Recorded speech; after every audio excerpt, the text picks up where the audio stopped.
Now at Lystra there was a man sitting who could not use his feet. He was crippled from birth and had never walked.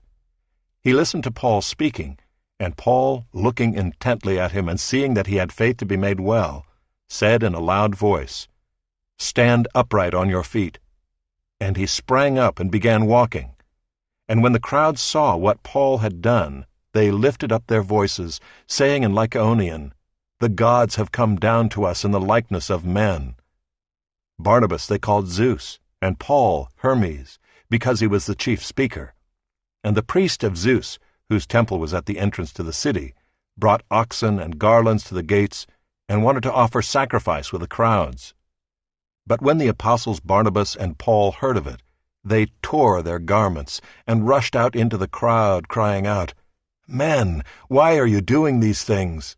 We also are men of like nature with you, and we bring you good news that you should turn from these vain things to a living God, who made the heaven and the earth and the sea and all that is in them.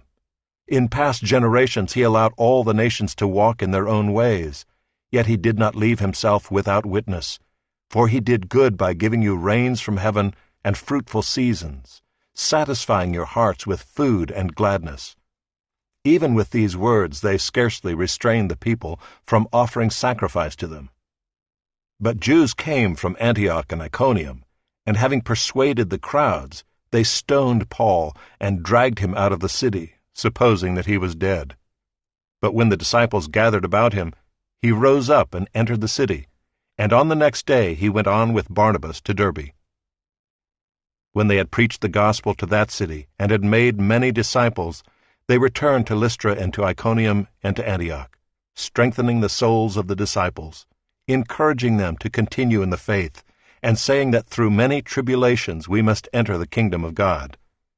And when they had appointed elders for them in every church, with prayer and fasting, they committed them to the Lord in whom they had believed.